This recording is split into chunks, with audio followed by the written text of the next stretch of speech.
பெண்களுக்கு பெரிய அளவுக்கு அடுப்பு ஊதும் பெண்களுக்கு படிப்பதற்கு என்று இருந்த காலம் அதை பிரதிபலிக்கக்கூடிய ஒரு காட்சியாக அது.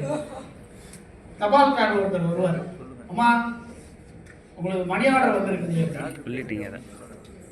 அப்போ இவங்க போய் யாரு அனுப்பிச்சிருக்கா என்ன அப்படின்னா, மதுரையில இருந்து வந்திருக்குமா மீனாட்சின்னு சொல்லிட்டாரு அப்படின்னு சொல்லிட்டு ஒரு 25 ரூபா உங்களுக்கு வந்திருக்கு மணி ஆர்டர் சொல்லிட்டாரு. சரி இதுல கையெழுத்து போடுங்க அப்படின்னா, எனக்கு நான் இப்ப எழுத தெரியாதுப்பா அப்படின்னா, ரேகை வைங்க, இங்க ஒரு ரேகை இங்க ஒரு ரேகை அப்படின்னு சொல்லி அந்த ஃபார்மை கொடுப்பாங்க.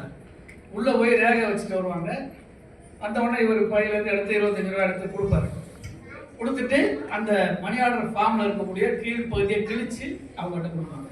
பழைய அந்த மணி ஆர்டர்லாம் அந்த அந்த பழக்க வழக்கங்களை பார்த்துருப்பீங்கன்னா உங்களுக்கு தெரியும். சில இப்போ அதெல்லாம் அந்த பண விடை என்ற மணி ஆர்டரை இல்லாமல் போயிடுச்சு, அதை ஒழிச்சிட்டாங்க.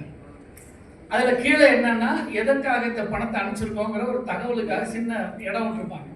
ஆனால் அந்த காலத்தில் பார்த்தீங்கன்னா, சரி இந்த காரணத்துக்காக இந்த பணத்தை அனுப்பிச்சிருக்கேன், பெற்றுக்கொண்டு பதில் போடுங்கன்னு அதோட முடிக்க மாட்டாங்க. அவன் ஜோரியமா பக்கத்து வீட்டுக்காரன் செய்யறா, மாடு ரெண்டு முடிச்சாங்க. அதுல இத்தினூண்டு இடத்துல நுணுக்கி எழுதி தள்ளிடுவாங்க. ஏன்னா வாய்ப்பு கிடைச்சா அது ஒரு கடிதம் மாதிரி ஓசியில கிடைக்குதுன்னு எழுதி விட்டுருவாங்க. அதை கொடுப்பார். கொடுத்த உடனே இதை படிக்க தெரியாதவங்க அவங்க இதுல என்ன எழுதிருக்குன்னு படிச்சு சொல்லியான அந்த தபால்காரத்தை, அது அந்த காலத்துல தபால்காரர் கடிதத்தை படிச்சு காட்டிட்டு தான் போகணுங்கிற மாதிரியும் இருந்தது இந்த வழக்கம். ஏன்னா படிக்க தெரியாத பெண்மணிகள் வீட்டுல இருந்தாங்க.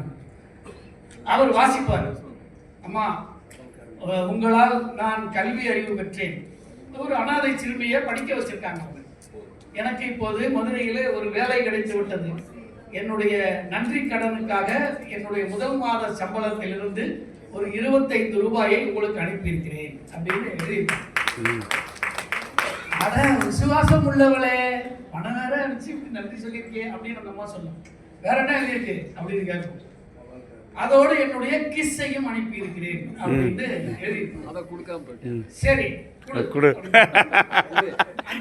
சொன்னீங்க. என் மகன் அனுப்பிச்சது 25 ரூபா கொடுத்தேன், கிஸ்ஸ கொடுக்க 2 அனுப்பிச்சிருக்கு, வரத்தை கொடுத்துட்டு கிஸ்ஸ கொடுக்காம போறேன். ஐயோ நான் கிஸ் கொடுக்கறதாவது அப்படிப்பாரு அவரு. என்ன அனுப்பிச்சதை கொடுக்கணும் இல்லையா, குடியா கிஸ்ஸ ஆண்டவ ஆள விடுமான்னு சொல்லிட்டு அவர் ஓடிடுவார். என்னங்க அப்படி வீட்டுக்குள்ள விரும்பி பார்ப்பாங்க. இந்த காட்சியை கலைவாணர் எவ்வளவு நுணுக்கமா எழுதுறாரு அப்படின்னா, இவங்க எழுத படிக்க தெரியாதவர்கள்.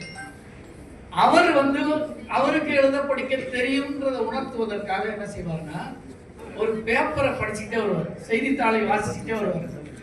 யாரு என்ன சொன்னா, போஸ்ட்மேன் பண்ண அநியாயத்தை பாருங்க, மணியாளர்ல பணத்தை கொடுத்துட்டான், கிஸ்ஸ கொடுக்காம போயிட்டான் அப்படின்னு பேப்பர் அப்படியே சுட்டு. என்ன சொல்றேன் நீங்களே படிச்சு பாருங்க.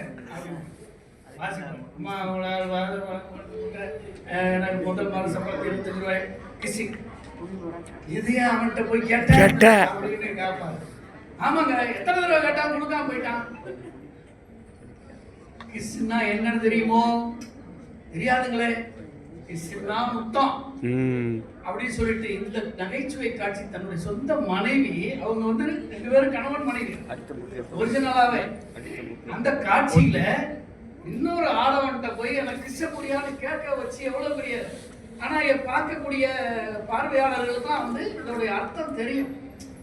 அவர் ஒரு பதவதப்பை ஏற்படுத்துறாரு இந்த காட்சியில. எதற்காக இந்த பதைப்பு என்றால் அவர் அந்த இடத்துல சொல்லுவார், இதுக்குதான் பொம்பளைங்க படிக்கணுங்கிறது. படிப்பு மாத்திரையும் தெரியல, பட்டத்து பழக்க வழக்கமும் தெரியல. அதனாலதான் இந்த சொல்லுக்கு என்ன பொருள்னு உனக்கு தெரியாம அவன்கிட்ட போய் அதை கேட்க போயிடுவார். அப்போ பாருங்க, பெண் கல்வி என்ற ஒரு விஷயத்தை